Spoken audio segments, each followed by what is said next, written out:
My mom would be at all my sporting events. Let's say I was playing football, okay? My mother would be on the sidelines, and if the play on the field started going one way, my mother would run along like, Mark, get him, get him. I'd be like, oh my gosh. I'd get in the huddle with the other guys. They go, Mark, is that your mother? I go, no, I never saw her before in my life. See, the greatest gift my mother ever gave me, she believed in me. I have overdosed on drugs on 3 occasions where I should have been dead. But I believe I was kept here for a reason. You show me your friends, I will show you your future. How do I know this? I hung out with losers, and I became the biggest loser of them all because I gave up everything I dreamt about as a little boy because of who I chose to surround myself with. My friends would drive me home at 2, 3, 4 in the morning. We'd be drunk and high, laughing in the car.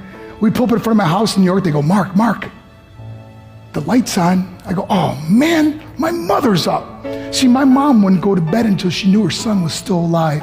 I'd walk in, she'd say, hi, Mark, how was your night? I go, it was good, Mom, I'm just gonna go to bed. She goes, can I talk to you for a minute? I go, Mom, I'm tired, I'm just gonna go to bed. She goes, Mark, I haven't seen you all day and all night. Can I please talk to you? I said, man, just leave me alone. You bug me. I'd slam my bedroom door on the one person who believed in me.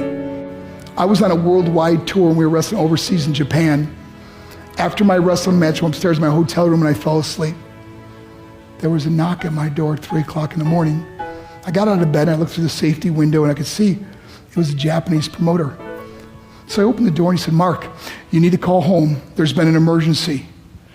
I went and got on the hotel room phone. I called back to the United States. I said, hey, what's going on? They said, Mark, I don't know how to tell you this.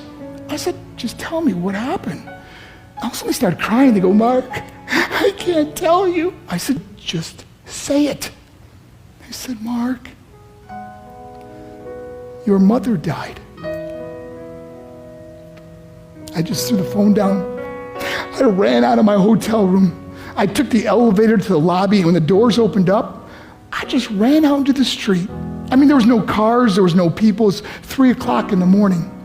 And I walked down the middle of a street in Hiroshima, Japan, and I remember looking up and just saying, Mom, I am so sorry. I flew home for her funeral, and I was so nervous to walk up to her casket, so I just stood way in the back.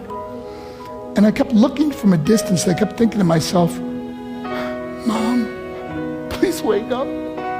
Please get up. And then I finally got the nerve to walk up to her. And as I got closer, I could see my mom for the first time. I mean, she was so beautiful. She was dressed in white. I mean, she looked like an angel. And I just stood over her and I said, Mom, you are my hero. Everything I am, everything I hope to be was because of you. You loved me so much, you gave me a life. You're the only one that ever believed in me. How did I repay her? By getting drunk, by getting high, by getting stupid, by hanging out with losers? For what? All she ever wanted to do was talk to me. I wish I could talk to you now, Mom. I wish you could see what I'm doing. Why couldn't I have been a better son? We are defined by our choices. But if you surround yourself with people involved in drugs and alcohol and pills, it's a dead end. I'm not here to preach to you. I'm here to tell you I lived that life. It leads to broken hearts, broken relationships, broken dreams, and death. For what? To get high? If you have a mother or a father, when you go home, tell them how much you love them. See, my whole life was about being rich and famous. I had to be a millionaire. I had to win the race. I had to win the race at the expense of my marriage, my family, my friends. For what? To be all alone in the world? I learned what is truly important, and that is how precious this gift of life is, and our families, and how quickly it can be taken away. See, I no longer live in time, I live in moments. See, it's not what's in your pocket that matters, it's what's in your heart that truly matters.